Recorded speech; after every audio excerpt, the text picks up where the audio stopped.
तो hello friends, चलिए आज हम लोग इस वीडियो में बात करेंगे इक्विलेटरल ट्रायंगल का। ठीक है, इक्विलेटरल ट्रायंगल हिंदी में कहते हैं समबाहु त्रिभुज। तो समबाहु त्रिभुज से रिलेटेड जितने भी सूत्र हैं, यानी कि समकाने का मतलब समबाहु त्रिभुज का जितने भी प्रॉपर्टी आज हम लोग उसको देखेंगे इस वीडियो में। ठीक है, तो चलिए शुरुआत करते हुए इक्विलेटरल ट्रायंगल समबाहु त्रिभुज। समबाहु त्रिभुज किसको कहते हैं? वैसे त्रिभुज जिनके तीनों भुजा का मान क्या हो, बराबर हो, उसको हम लोग क्या कहते हैं? समबाहु त्रिभुज कहते हो। ठीक है, देखिए नाम में ही छिपा हुआ है सम। सम मतलब होता है बराबर, बाहु बाहु मतलब होता है भुजा। ठीक है, यानी कि बराबर भुजा। जिस वैसे त्रिभुज जिनके तीनों भुजा का मान आपस में बराबर हो उसको हम लोग समबाहु त्रिभुज इंग्लिश में इक्विलेटरल ट्रायंगल कहते हैं। ठीक है, तो देखिए हमने एक त्रिभुज लिया है ए बी सी, इसका वर्टेक्स का नाम दिया, और ये साइड जो होता है ये साइड और ये साइड, इसको दिए ए और ए नाम। देखिए तीनों साइड्स बराबर है, ए और ए करने का मतलब ये तीनों भुजा जो होगा ये आपस में क्या होंगी, बराबर होंगी। उसको हम लोग कहेंगे समबाहु त्रिभुज। ठीक है, और ये जो होगा ये आपका हाइट एच है। ठीक है, तो चलिए देखते हैं। देखिए वेयर, जहाँ ए क्या है, भुजा है, त्रिभुज की क्या है, भुजा है। एच क्या है, त्रिभुज की ऊंचाई, हाइट है। ठीक है, हाइट, समझ गए।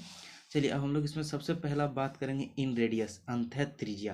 तो अंतः त्रिज्या, तो देखिए इसका फॉर्मूला होता है a/2√3। ठीक है, लिखते चलिएगा आप लोग, a/2√3। अगर आपको भुजा दिया है और इन रेडियस पूछेगा तब इस फॉर्मूला का यूज करके बना सकते हैं, या अगर हाइट दिया हुआ है तब उससे निकाल सकते हैं h/3, h/3 करके। ठीक है, h/3 करके आप इसको क्या कर सकते हैं, निकाल सकते हैं। ठीक है, अब चलिए अब बात कर लेते हैं हम लोग सरकम रेडियस, बाह्य त्रिज्या की। तो बाह्य त्रिज्या क्या होता है? तो बाह्य त्रिज्या होता है आपका a/√3, a/√3 या 2h/3, 2h/3, ये होता है आपका क्या, बाह्य त्रिज्या। ठीक है, याद रखिएगा ये क्या होता है आपका बाह्य, ये हो गया आपका इन रेडियस। ठीक है, इसको बॉक्स में बंद करते हैं। भुजा दिया है तो इस फॉर्मूला का यूज करेंगे, और हाइट दिया है तो इस फॉर्मूला का यूज करेंगे। जब दोनों दिया हुआ है तो अब इनमें इनमें से दोनों में से कोई एक यूज कर लीजिएगा। ठीक है, चलिए ये हो गया आपका सरकम रेडियस। इसको मैं बॉक्स में बंद कर दे रहा हूँ ताकि देखने में अच्छा लगे। ठीक है, अब चलिए अब बात कर लेते हैं हम लोग पेरीमीटर। परिमाप क्या होता है? परिमाप, कोई भी त्रिभुज का परिमाप क्या होता है, उसका तीनों जो इतनी भुजा होगा, तीनों भुजा का योग को कहते हैं परिमाप। तो यहाँ तीनों साइड्स क्या है हमारा, ए और ए है। देखिए यहाँ तीनों साइड से ए और ए है, तो पेरीमीटर क्या हो जाएगा, तीनों साइड्स को आपस में जोड़ देंगे, a+a+a क्या हो जाएगा, 3a।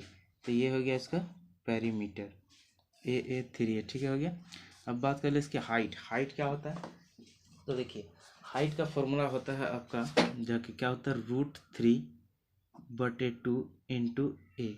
ठीक है, ये हो गया इसका हाइट का फॉर्मूला एच का। ठीक है, हाइट को कैसे डिनोट करते हैं, एच से, पेरीमीटर को पी से, और सरकम रेडियस को कैपिटल आर से, और इन रेडियस को स्मॉल आर से डिनोट करते हैं। ठीक है, याद रखिएगा ये सब भी चीज़ इंपॉर्टेंट है। ठीक है, अब चलिए अब बात कर ले इसका एरिया, क्षेत्रफल। तो इसका क्षेत्रफल क्या होगा? तो इसका एरिया जो होता है इक्विलेटरल ट्रायंगल का, याद रखिएगा इसको डिनोट करते हैं हम लोग, ट्रायंगल से दिखाते हैं। ठीक है, और इसका जो एरिया होता है वो होता है √3/4 इंटू ए का स्क्वायर। ए क्या है, ए तो भुजा है, तो सीधी से याद रखिए √3/4 गुने भुजा का स्क्वायर। ठीक है, इस तरह बॉक्स में बंद कर लीजिएगा आप लोग भी। ये हो गया फॉर्मूला। जितनी भी प्रॉपर्टीज थी इक्विलेटरल ट्रायंगल की वो हमने इस वीडियो में आपको बता दी है। ठीक है, अगर वीडियो अच्छी लगी तो दोस्तों के साथ शेयर करें, लाइक करें, चैनल को सब्सक्राइब जरूर करें। थैंक यू दोस्तों।